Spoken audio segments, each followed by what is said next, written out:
ایک لفظ میں بیان کیا جا سکتا ہے،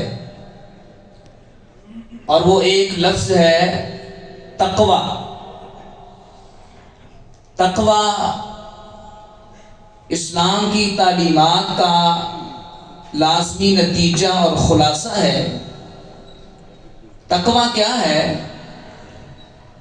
تقوی کی تمام تعریفات کا حاصل یہ ہے: خلی الذنوب صغیرها وکبیرها ذات التقی واصنع کماش فوق ارض الشوک فإنه يحذر ما يراه لا تحقرن صغیرة ان الجبال من الحصاء، کہ ہر چھوٹے اور بڑے گناہ کو چھوڑ دینا، اس سے باز آ جانا، اس کو ترک کر دینے کا نام تقوی ہے۔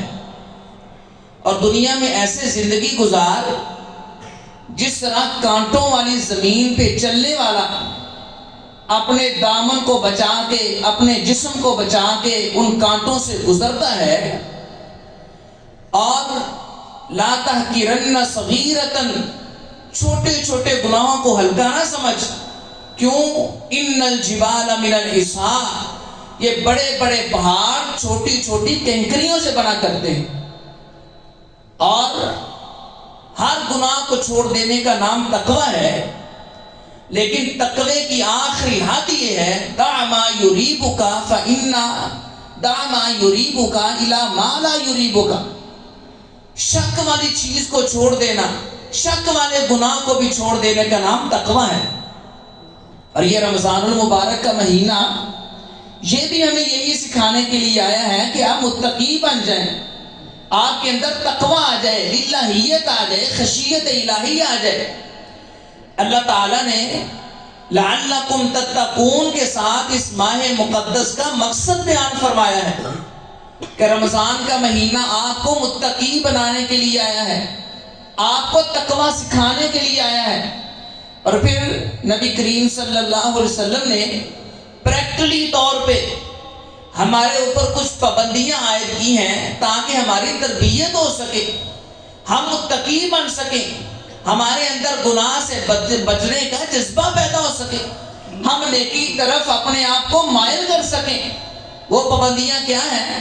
نبی کریم صلی اللہ علیہ وسلم نے فرمایا: من لم يدع قول الزور والعمل به فليس لله حاجة في ان يدع طعامه وشرابه، جو بندہ روزہ رکھ کے اپنی زبان کو گناہوں سے پاک نہیں رکھ سکتا، روزہ رکھ کے اپنے آپ کو گناہوں سے بچا نہیں سکتا، روزہ رکھ کے اپنے آپ کو اللہ تعالیٰ کی نافرمانیوں سے بچا نہیں سکتا، تو فرمایا اللہ تعالیٰ کو اس کے بھوکوں اور پیاسوں کی ضرورت نہیں ہے۔ ان اللہ لا ينظر الی اموالکم، اللہ تعالیٰ آپ کے مالوں کو نہیں دیکھتے، اللہ تعالیٰ آپ کی صورتوں کو نہیں دیکھتے، وَلَٰكِن يَنظُرُ إِلَىٰ قُلُوبِكُمْ وَأَعْمَالِكُمْ، اللہ تعالیٰ کو تمہارے اعمال اور دلوں کا تقوی چاہیے۔ اور نبی کریم علیہ السلام نے فرمایا نا: الصِّيَامُ جُنَّةٌ فَلَا يَرْفُثْ وَلَا يَجْهَلْ، فرمایا یہ روزہ ڈھال ہے۔ روزے دار کو کیا کرنا چاہیے؟ روزہ رکھ کے اپنی زبان کو پاک رکھے، روزہ رکھ کے اپنے آپ کو جہالت والی چیزوں اور باتوں سے دور رکھے۔ اور اگر وَإِنِ امْرُؤٌ قَاتَلَهُ أَوْ شَاتَمَهُ فَلْيَقُلْ إِنِّي صَائِمٌ، اگر کوئی بندہ اس کے ساتھ لڑائی جھگڑا کرتا ہے، اس کو گالی دیتا ہے، اس کو برا بولتا ہے، تو اس کا مطلب یہ نہیں ہے وہ گالی کا جواب گالی میں دے، وہ لڑائی کا جواب لڑائی میں دے، وہ جھگڑے کا جواب جھگڑے میں دے، بلکہ جواب میں کہے إِنِّي صَائِمٌ، بھائی تو گالی نکالتا ہے، تو برا بولتا ہے، تو لڑائی کرتا ہے، میں روزے دار ہوں، میں ایسا نہیں کر سکتا۔